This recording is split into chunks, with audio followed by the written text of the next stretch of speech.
Good afternoon guys, मैं हूँ Delhi road warrior.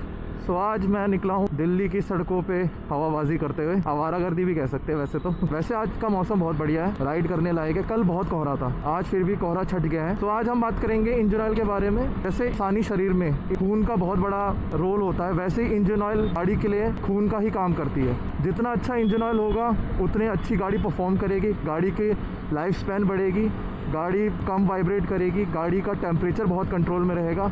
ये सब इंजन ऑयल का ही काम है। ये इंजन ऑयल, जितना अच्छा इंजन ऑयल आप यूज़ करेंगे वो ये सब फैक्टर्स आपकी गाड़ी को कंट्रोल करते हैं। सो गाइस, इसमें जो 3 ऑयल की कैटेगरी आती है हमारी, mineral oil, semi synthetic and synthetic. तो इनमें जो बेस इंग्रेडिएंट होता है वो 85 to 70% क्रूड ऑयल ही होता है। क्रूड ऑयल को प्रोसेस किया जाता है डिस्टिलेशन प्रोसेस में। एक टैंक होता है बहुत बड़ा जिसके अंदर ये क्रूड ऑयल डाला जाता है और फर्नेस से उसे गर्म किया जाता है।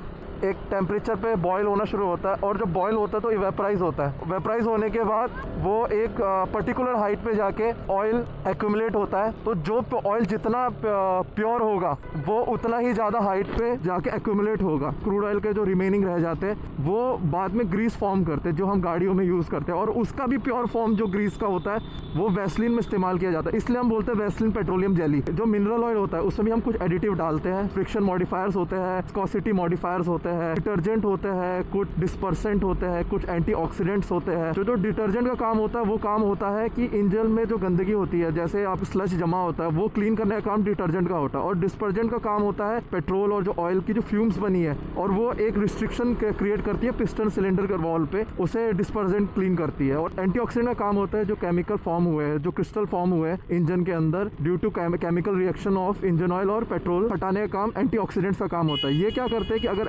आपके इंजन के अंदर बहुत ज़्यादा ऑक्साइड्स फॉर्म होंगे तो वो क्रिस्टल फॉर्म क्या करते हैं कि आपके जो सिलेंडर वॉल्स होते हैं और जहाँ पे मूविंग पार्ट्स होते हैं उन पे स्कोरिंग मार्क्स आने के चांसेस ज़्यादा होते हैं। तो ये उन सब चीज़ों को क्लीन करता है। नारियल तेल को देखते हो, जैसे सर्दियों में बहुत गाढ़ा हो जाता है और गर्मी में बहुत पतला हो जाता है, उसी तरह इंजन ऑयल में भी यही सब प्रॉब्लम्स क्रिएट होती है। विस्कोसिटी मॉडिफायर, उनका काम ये होता है कि इंजन ऑयल को हर ऑपरेटिंग टेम्परेचर पे उतना ही गाढ़ा रखना और उतना ही ऑपरेशनल रखना जिससे गाड़ी स्टार्ट हो सके, गाड़ी के मूविंग पार्ट में फ्रिक्शन क्रिएट ना हो।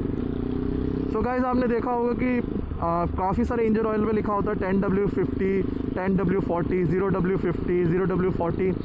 तो जो W के आगे जो ग्रेड होता है वो होता है विंटर ग्रेड। वो डिसाइड करता है कि ये कितने ज़्यादा लो टेम्परेचर्स पे ऑपरेट कर सकता है। कि जो W के बाद का ग्रेड होता है वो समर ग्रेड होता है। जितना ज़्यादा हाई ग्रेड वो उतने ही हाई टेम्परेचर पे ऑपरेट कर पाएगा गाड़ी के अंदर। बट आप ये ना समझे कि आप 10W40 होगा तो 10W50 होगा तो बहुत बेटर होगा, क्योंकि इंजन के अंदर कुछ सिलेंडर पे पैसेज बने होते हैं जिसमें से ऑयल को फ्लो करना होता है। आप कंपनी रिकमेंडेड, क्योंकि हर इंजन हाई परफॉर्मेंस नहीं होता, कुछ इंजन लो कंप्रेशन पे भी रन करते हैं, कुछ हाई कंप्रेशन इंजन होता है। अपने मैनुअल्स को देखें, अपने बाइकर मैनुअल को ऑनलाइन में हर बाइक का अवेलेबल है। उससे क्या होगा कि आपको पता रहेगा कि कौन सा इंजन ऑयल आपकी बाइक में ज़्यादा सूट करता है। ऐसा नहीं है कि आप एक्सपेरिमेंट नहीं कर सकते। अब आते हैं फुल सिंथेटिक ऑयल्स के बारे में। सिंथेटिक ऑयल जो होते हैं वो मोस्टली जो है वो लेबोरेटरी में सिंथेसाइज किया जाता है एक प्रोसेस के द्वारा। और ये जो ऑयल्स होते हैं वो मोस्टली इनके जो मॉलिक्यूलर पार्टिकल्स होते हैं वो इवन होते हैं बहुत, तो ये ब्रेक डाउन बहुत जल्दी नहीं होते। मिनरल और सेमी सिंथेटिक ऑयल में एडिटिव होते हैं, उनको कम ज़्यादा डाला जाता है। जैसे मिनरल ऑयल में थोड़ा कम, सेमी सिंथेटिक में थोड़ा ज़्यादा। जो फुल सिंथेटिक होते हैं इनको लेबोरेटरी में इन्फ्यूज़ किया जाता है ऑयल। सो इनका जो परफॉर्मेंस होता है इवन आउट होता है, हाई परफॉर्मेंस इंजन ज़्यादा यूज़ करते हैं और इनकी लाइफ स्पैन भी नॉर्मल ऑयल से थोड़ी सी ज़्यादा होती है। आजकल नई टर्म यूज़ हो रही है एस्टर। एस्टर को प्रोड्यूस करना बहुत एक्सपेंसिव प्रोसेस होता है। आप देखेंगे कि जो बहुत एक्सपेंसिव इंजन ऑयल्स होंगे फुल सिंथेटिक में, वो उसमें लिखते हैं कि एस्टर टेक्नोलॉजी या एस्टर क्रिएटेड।